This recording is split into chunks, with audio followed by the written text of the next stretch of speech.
Olá, seja muito bem-vindo à nossa Escola Bíblica. Este lugar especial onde nos encontramos para juntos desfrutar da Palavra de Deus. Continuamos ao longo destes dias a estudar, a aprofundar, a conhecer cada vez mais sobre o livro do Apocalipse. Este livro, que à primeira vista parece ser um livro enigmático, mas na realidade é um livro que revela a vontade de Deus para a nossa vida, um livro escrito para si e para mim. E é por isso que nós continuamos a querer estudá-lo, porque tem mensagens especiais para nós com o objetivo de nos aproximar de Deus. Porque queremos estudar este livro, temos connosco sempre alguém que nos vai ajudar a conhecê-lo melhor. Hoje temos connosco o pastor Ezequiel Quintino. Pastor Ezequiel, obrigada por estar aqui. É sempre bom estar contigo e com os ouvintes. E porque queremos já começar a estudar e a conhecer mais deste livro, não vamos perder mais tempo, vamos passar para o nosso sumário. Pastor Ezequiel, qual é o sumário de hoje? Olha, é a continuação precisamente do estudo anterior. Aqueles que nos escutaram recordam-se que estivemos a estudar e a lembrar os capítulos 4 e 5 do livro de Apocalipse e agora vamos ao capítulo 6, que é a ação precisamente do Cordeiro, que é Jesus Cristo, a abrir os selos. Okay. Aquele rolo que ele pegou, não é? E que mais ninguém no universo era digno e podia abrir, então vamos começar a perceber o que se passa. Ok, então vamos, já que percebemos com o sumário, vamos já passar à leitura da Bíblia, porque como sempre, através da Bíblia, nós conseguimos compreender todas as outras coisas. Ela é o centro do nosso estudo e deve ser o centro da nossa vida. Se tiver a sua Bíblia consigo, aconselho a abrir. Se não tiver, através do nosso quadro, podemos fazer a leitura do texto de hoje. Continua a ser no livro do Apocalipse, no capítulo 6 e no versículo 1 e 2, e diz: "E havendo o Cordeiro aberto um dos selos, olhei e vi um dos 4 animais que dizia com voz de trovão: Vem e vê. E olhei, e eis que um cavalo branco, e o que estava assentado sobre ele tinha um arco, e foi-lhe dada uma coroa, e saiu vitorioso e para vencer." Mais uma vez, símbolos que à primeira vista são difíceis de compreender, mas que depois, estudando, lendo, aprendendo, nós vamos começar a perceber aquilo que ele quer nos dizer e que nos quer ensinar.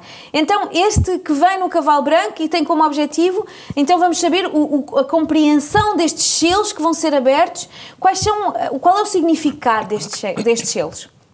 Ora, como dissemos, Jesus foi achado digno de abrir o rolo selado, não é? Com 7 selos, porque através da sua vida e através da sua morte vitoriosa, porque ressuscitou e porque ascendeu ao céu, ele tornou-se digno de receber todo o louvor e a adoração. E ele recuperou o que tinha sido perdido por Adão pelo seu pecado. E agora Jesus está pronto para abrir os selos do rolo e levar o plano da salvação em diante. Isto é, para executar o plano de salvação até à concretização final. E é isso que ele vai fazer. Por isso, aqui logo no início do primeiro selo, não é? Quando abre, os eventos, podemos dizer, dos 7 selos devem ser compreendidos sempre no contexto de maldições da aliança do Antigo Testamento. Okay. Que são especificadas, e vêm agora símbolos, como espada, fome, peste, animais selvagens. E o profeta Ezequiel ajuda-nos também a compreender isso, e o livro de Levíticos, e exatamente também. São como que julgamentos disciplinadores de Deus para alertar o seu povo a regressar a Ele. Porque os seres humanos têm tendência a desviar-se, a afastarem-se de Deus, a esquecerem Deus.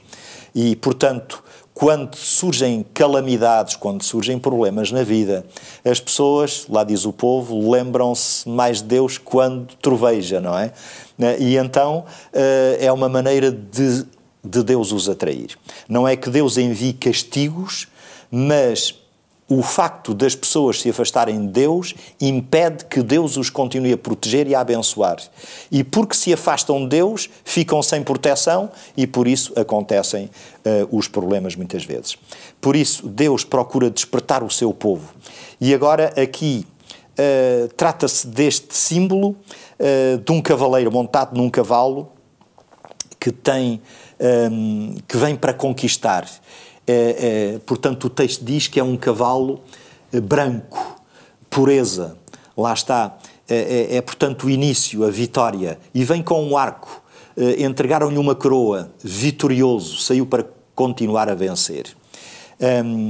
Isto tem a ver, precisamente, a coroa evoca a imagem de Deus no Velho Testamento, a cavalgar com um cavalo com um arco na sua mão, enquanto vence os inimigos do seu povo. É Deus que pleiteia, que trava as batalhas pelo seu povo.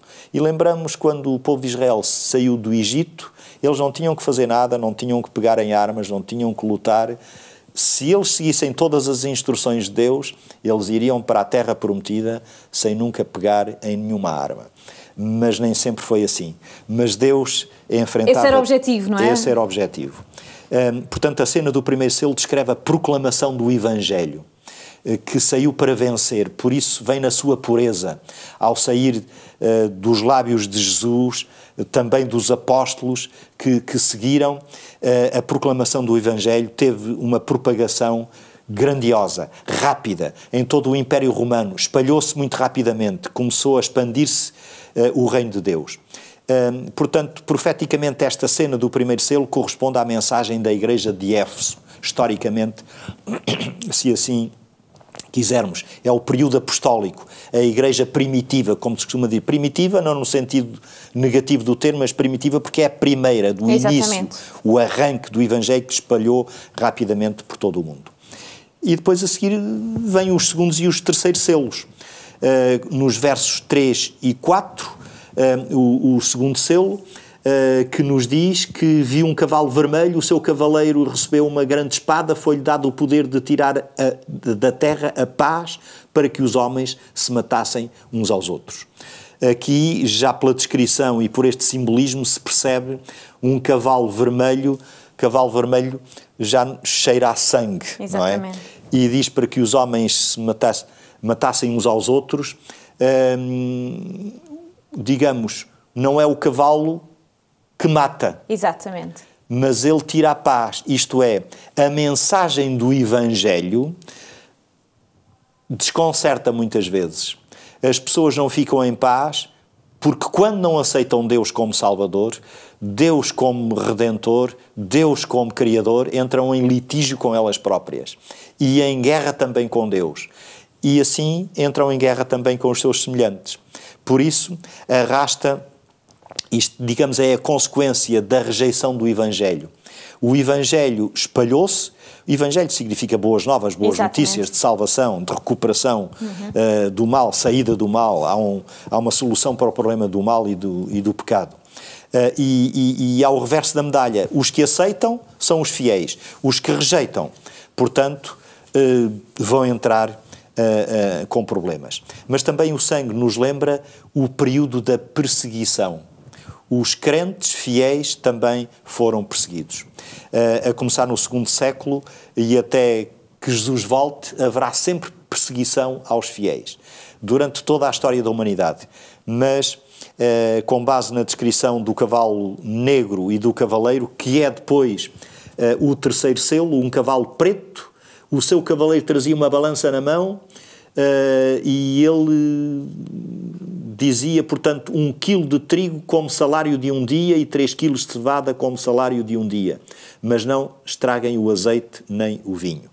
É interessante esta linguagem e rapidamente significa que a escassez de cereais, comer pão pesando o cereal, significa fome. Exato. Escassez de cereal, fome, que é o que significa. Mas diz aqui que não estraguem o azeite e o vinho. Naquela região, digamos, o pão, os cereais, o azeite, as uvas eram essenciais para a manutenção, para a sustentabilidade das pessoas, para o seu dia-a-dia. E aqui até se faz alusão que uma medida ou 1 quilo como o salário de um dia significava que dava para uma pessoa. Mas isso é pouco. É pouco. Portanto, havia escassez. O salário de um dia dava para uma família inteira, normalmente. E aqui deixa perceber no texto original que só dava para uma pessoa. Por isso é que há a escassez. Daí que a cena do terceiro selo aponta para mais consequências em rejeitar o Evangelho, rejeitar o chamado de Deus, a partir principalmente do IV século, que foi quando se instalaram também mais as perseguições, e também a Igreja, o próprio cristianismo começou a ceder, a fazer cedências e a comprometer-se com o poder político. Isso é histórico. Assim também, este cavalo representa a pregação do Evangelho e, por ser negro, a ausência também de Evangelho, ou seja, a ausência da confiança em Deus, e a confiança oscilou para depositar nas tradições humanas e no poder humano e nas teorias humanas. Portanto, o cereal na Bíblia significa a palavra de Deus, a palavra de Deus que foi rejeitada em grande parte. Isto aconteceu porque as pessoas passaram a ter fome da palavra de Deus. E, historicamente, provavelmente, isto tem muito a ver com a Idade Média também. Já passarmos para a Idade Média. E assim passamos ao quarto selo e temos que avançar, não é? Porque diz que o quarto selo, quando foi aberto, era um cavalo esverdeado ou acinzentado, a cor não é definida. O seu cavaleiro chamava-se Morte e tinha também o Hades, ou seja, o mundo dos mortos o acompanhava. Já o cavaleiro chamar-se Morte e ter o mundo dos mortos a acompanhar vai piorar o que vinha do terceiro selo, não é? Que era a fome. E deram-lhe o domínio sobre a quarta parte da terra. Aqui, ao mesmo tempo que há más notícias, são boas notícias, porque não é a terra na totalidade, mas é apenas um quarto, uma parte da terra, não é universal. Há fome, há doença, há feras aqui que são descritas. Portanto, a morte, o poder da morte e do Hades é muito limitado. Ou seja, Jesus garante-nos, e aqui lembramos-nos do texto inicial de Apocalipse no capítulo 1, verso 18, quando Jesus diz que tem as chaves da morte e do Hades. Portanto, Jesus é o Senhor sempre absoluto. Ele é soberano. Mesmo que a morte possa reinar, que as perseguições possam continuar sobre o povo de Deus, Ele está ali para os proteger. Alguns dão a vida, é certo, para serem fiéis, mas ao darem a vida são testemunho para aqueles que ainda ficam vivos e dão testemunho da sua fidelidade, para que outros possam garantir também que são fiéis, para se ficarem animados e encorajados. Assim, este é um período difícil. A fome espiritual da Bíblia, uma época de trevas da Idade Média. O quarto selo descreve, portanto, uma morte espiritual que caracterizou o cristianismo durante cerca de 1000 anos. Verdade. E depois avançamos para o quinto selo, não é? Exato, o quinto selo, que é um selo que vem em conformidade com a história também, não é? Sem dúvida. Vi debaixo do altar o incenso, aqui este é grande, que tinham sido mortos por terem proclamado a mensagem de Deus e por terem sido fiéis ao seu testemunho. Até quando temos de esperar que faças justiça, é soberano Senhor, santo e verdadeiro, pedindo contas do nosso sangue aos habitantes da terra. Aqui são os fiéis a clamarem a Deus: Senhor, nós já sofremos o suficiente, já estamos como que esgotados, saturados deste mundo de pecado, por favor, liberta-nos. Por favor, ajuda-nos. Vem em nosso socorro. O povo de Deus sofreu injustiça, morte, por causa da sua fidelidade ao Evangelho, fidelidade a Deus, fidelidade a Jesus. Clamam a Deus, pedindo que Deus faça justiça. E qual é a resposta do céu às orações do martirizado povo de Deus, não é? Verso 11, nós podemos ver aqui rapidamente: cada um deles recebeu uma veste branca e foi-lhes pedido que tivessem paciência por mais um pouco, até que se completasse o tempo em que os seus companheiros e irmãos deviam passar também pela morte. Isto significa que o tempo de Deus, digamos, não é o nosso tempo. Nós vivemos sempre num tempo cronológico. Deus está fora do nosso tempo, Deus é soberano do tempo, e nós não compreendemos, por vezes, o esticar do próprio tempo. Parece-nos a nós que é o esticar do tempo. Por isso vêm estas palavras também de consolação. Tenham paciência, que a libertação está quase. Aguentem mais um pouquinho, porque há outros que são fiéis, que têm de ser encorajados pelo vosso exemplo, e depois eles vão passar pela morte, mas eles também vão ressuscitar convosco. E isto são palavras de encorajamento. Então entramos agora no 6º selo, não é? No 6º selo. Pelo que nós vemos, conseguimos perceber que é o mais longo, com mais explicação. Existe um motivo para isso. Os últimos 3 sinais do 6º selo, e tentando abreviar, foram preditos por Jesus no Evangelho de Mateus, no capítulo 24.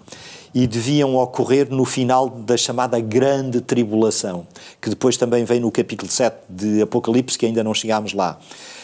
Historicamente, nós podemos situar as profecias, digamos, logo após, historicamente, a Revolução Francesa, que terminou em 1798. Há, historicamente e profeticamente, um grande sinal que é predito no livro do Apocalipse, um grande tremor de terra, que tem a ver, e nós portugueses somos privilegiados porque entramos também na profecia, não porque quiséssemos, mas assim aconteceu, com o tremor de terra de Lisboa de 1755, que precedeu a Revolução Francesa, 1789-1798, e assim, quando terminou essa Revolução Francesa, houve que, não posso descrever tudo o que aconteceu, mas houve como que uma libertação daquele tempo de trevas, e houve como que um abrir. E houve sinais cósmicos no Sol, na Lua, nas estrelas, como está descrito aqui no texto que nós não temos tempo de ler, no capítulo 6 de Apocalipse. Portanto, são literais, fenómenos que aconteceram, ou seja, depois do terremoto de Lisboa de 1755, no dia 19 de maio de 1780, o dia escuro, com a noite também a lua em sangue, e no 13 de novembro de 1833, a queda de meteoritos como se fossem estrelas cadentes. Assim, as profecias cumpriram-se. O que interessa salientar é dizer que Deus estava a dizer, através dos sinais cósmicos, chegou o momento. Agora eu nunca estive ausente. Vocês, pareceu-lhes que eu estava ausente. Mesmo até aos crentes. Aos incrédulos, esses sempre pensaram que eu até nem existia. Mas eu sempre estive presente. Mas chegou o momento de eu fazer justiça, de justiça ser aplicada quando Jesus regressar. E a aplicação para nós é que nós devemos estar atentos a todos os sinais dos tempos, ou evidências de sinais. Mesmo toda a corrupção à nossa volta, a própria natureza, parece que o planeta por vezes quase que se quer desintegrar, não é? Chuvas torrenciais aqui, fogos catastróficos ali, depois secas tremendas logo a seguir, e tudo se mistura. E nós começamos a ficar arrepiados. Mesmo aqueles que não são crentes começam a interrogar-se. Nós, crentes que lemos a palavra de Deus, sabemos a resposta. Exato. Sabemos qual vai ser o fim. Há catástrofes, é verdade, não negamos, e haverá ainda mais, mas Deus está no controle. A Terra não se vai desintegrar por si mesma. Os homens não vão fazer com que o planeta colapse com bombas atómicas. Não. Deus está no controle. Por isso devemos olhar para Ele.